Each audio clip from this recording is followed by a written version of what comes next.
je ne sais plus l'année, mais Olivier nous avait parlé de la légende du Minotaure. Donc c'est une légende grecque, Olivier a expliqué que ça venait d'ailleurs d'Égypte aussi, parce que voilà, il y avait des choses d'Égypte qui sont passées dans la tradition grecque, c'est certain. Et donc, cette légende du Minotaure, elle parle exactement de ça. En fait, là, voilà, le début, parce que tout ne correspond pas forcément à ce qui est dit là, mais le début, c'est donc il y avait un initié quelque part, un homme puissant, un initié, donc qui voulait être le roi. Donc son nom c'était Minos en Crète. Il voulait être le roi.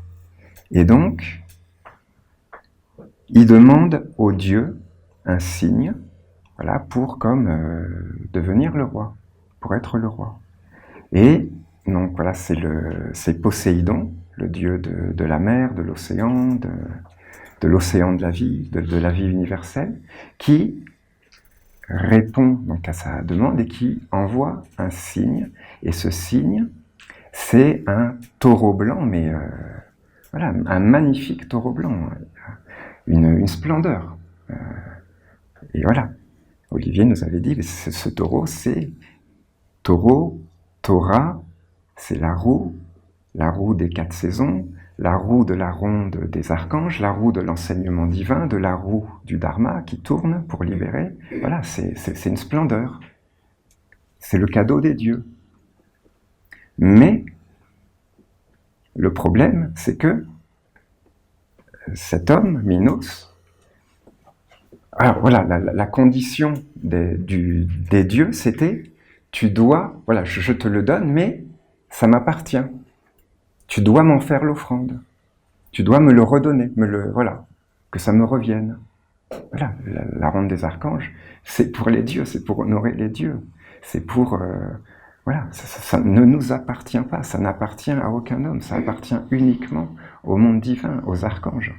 Et voilà, le problème, c'est que cet homme, Minos, voilà, il trouve le taureau tellement beau qu'il le garde pour lui.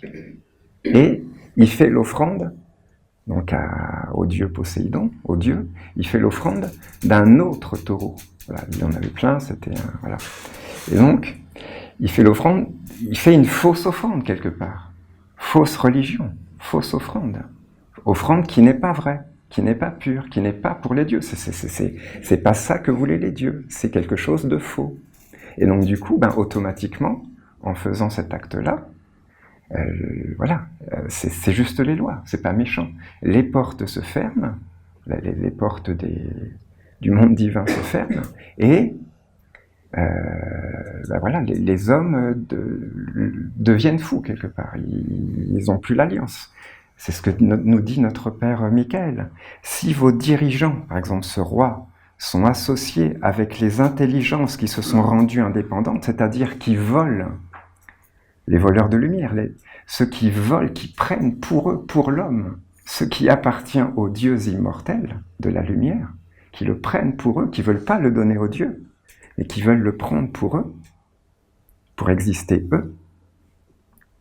Si vos dirigeants sont associés avec les intelligences qui se sont rendues indépendantes et qui ont brisé les sceaux de l'alliance, vous serez comptés parmi les rebelles, ceux qui engendrent le trouble, le malheur et la confusion.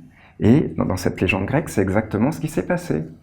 La légende dit que la femme du roi est devenue folle. Voilà, la femme, il faut vraiment voir le côté initiatique, intérieur. Olivier nous disait que cette femme, c'était en fait la faculté créatrice à l'intérieur de l'homme. Donc la faculté créatrice de l'homme a perdu les pédales, elle ne pensait plus qu'à ce cadeau des dieux, elle voulait s'accoupler avec lui, mettre ses enfants au monde, mais voilà, sans alliance, sans redonner aux dieux. Elle était hypnotisée par ce don des dieux. Et donc, voilà, effectivement, la légende grecque dit, elle parvient, voilà, elle fait appel à Dédale, donc qui est un homme extrêmement intelligent, qui lui fait voilà, tout un subterfuge pour qu'elle puisse s'accoupler avec le taureau blanc. Et donc, ça donne naissance au Minotaure, qui est un homme, voilà, qui est mi-homme, mi-taureau. Donc, un monstre. Un égrégore, nous avait dit Olivier. Un égrégore. Le monde de l'homme, coupé du monde divin. Un monde qui, pour vivre, a besoin de... Voilà, parce que ce Minotaure, il fallait lui faire des offrandes d'humains, d'hommes. Voilà, un monstre qui a besoin de dévorer les humains pour continuer à vivre. Un monstre, d'ailleurs, qui est enfermé dans un labyrinthe. Le labyrinthe du Minotaure. Après, il y a Thésée, tout ça, le fil d'Ariane. On ne va pas rentrer là-dedans. Mais voilà, ce monstre, il est enfermé dans un labyrinthe. Ça veut dire un monde extrêmement compliqué, le monde des hommes. Voilà. Où quelque part, les humains sont dévorés, ils rentrent là-dedans et ils sont dévorés. Pour faire vivre un monstre, le monde de l'homme. Un monde qui n'est pas en harmonie avec l'ordre céleste, qui est coupé de l'ordre céleste.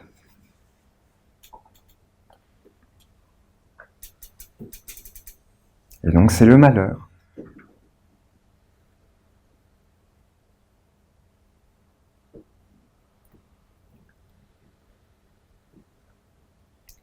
La hiérarchie existe. Vous devez en être conscient. Bien sûr que votre opinion compte, mais si elle est en contradiction avec les mondes plus grands auxquels vous appartenez, ce sont ces mondes qui seront pris en compte. Par exemple, un Américain qui va en Afghanistan après le déclenchement de la guerre, là en 2001-2002, je ne sais plus, eh ben, il aura beau dire « moi je suis contre la guerre », non, il va être assimilé à son gouvernement.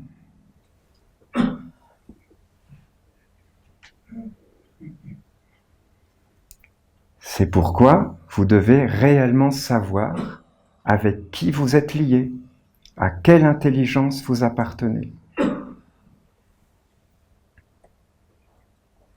Vous ne pouvez rien faire seul.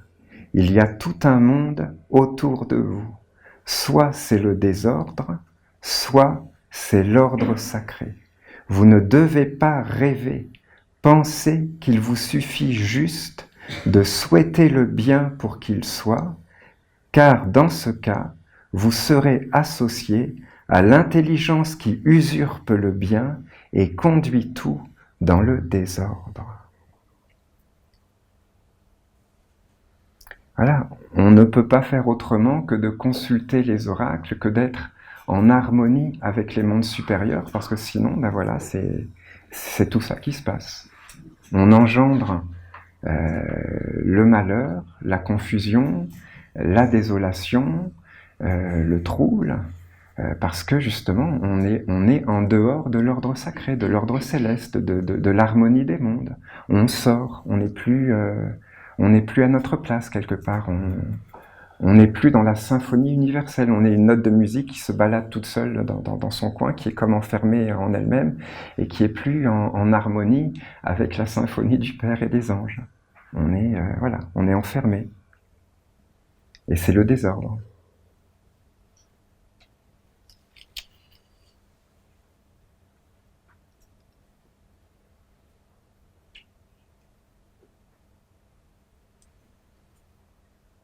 Le nom du Père ne doit pas être prononcé en vain. Il ne doit pas être usurpé et conduit dans l'offense.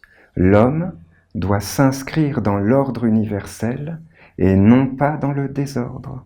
Aujourd'hui, les hommes connaissent les conflits, les troubles, les oppositions, les atmosphères oppressantes, car leur vie n'est pas conforme à l'alliance et au respect des mondes.